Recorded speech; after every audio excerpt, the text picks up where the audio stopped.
ગઈકાલે પીસીબી અને એસઓજીની ટીમને એક માહિતી મળેલી કે સુરતના સણિયા અમદ ગામ છે અને રોડ ઉપર જે ક્રિયાશક્તિ લોજિસ્ટિક નામનું ગોડાઉન આવેલું છે, ત્યાં દિલ્હીથી અમુક ટ્રકો આવવાના છે, જેની અંદર પ્રતિબંધિત ગુટકા તથા ડુપ્લિકેટ પાન મસાલા રાખવામાં આવેલ છે. તો એ ટ્રક જ્યારે આવ્યા અને અનલોડિંગની પ્રક્રિયા ચાલુ હતી તે દરમિયાનમાં પીસીબી અને એસઓજીની ટીમ પહોંચી અને આજે એની અંદર તપાસ કરતાં ટોટલ 4,99,00,000ના ગુટકા અને ડુપ્લિકેટ પાન મસાલા સાથે 5 ટ્રક અને 3 વ્યક્તિઓ એમ ટોટલ 6,20,00,000નો મુદ્દામાલ, 3 આરોપીઓ અને 5 ટ્રક આ બધો મુદ્દામાલ જપ્ત કરેલ છે.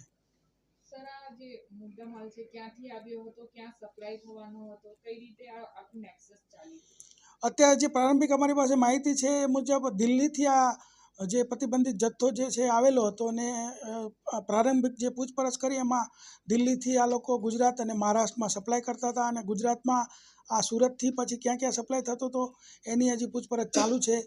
અને આજે પ્રતિબંધિત ગુટકા જે છે એ અત્યારે એ રીતે છે કે ગુટકા આપણા ગુજરાત રાજ્યમાં પ્રતિબંધિત છે, તો અત્યારે પાન મસાલા એ વિતરિત કરી શકાય છે. તો ગુટકા પ્રતિબંધિત હોય એના ઉપર કાર્યવાહી કરવામાં આવેલ છે.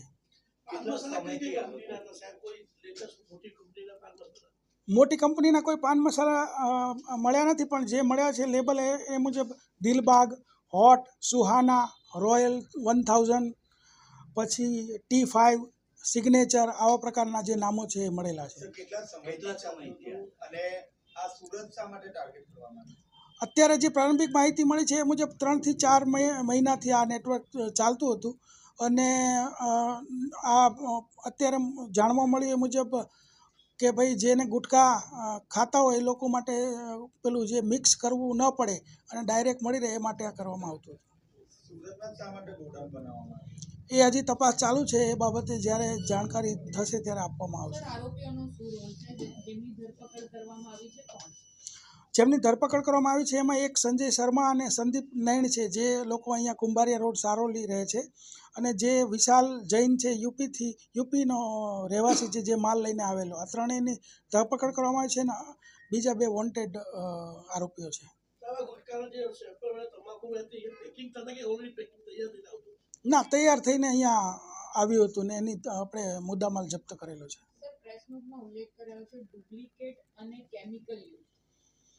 હા, એટલે ડુપ્લિકેટ અને કેમિકલ યુક્ત એ ઉલ્લેખ કરાયો છે ને એને FSLમાં તમામ જે આપણે મુદ્દામાલ જપ્ત કર્યો એના જે નમૂનાઓ છે મોકલવામાં આવેલા છે. ત્યારબાદ FSLનો જે રિપોર્ટ આવશે એ મુજબ આપણી કાર્યવાહી આગળ થશે.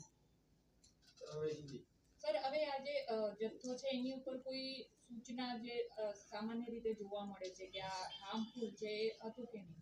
ના, એવી કોઈ સૂચના ઉપર હતી નહીં.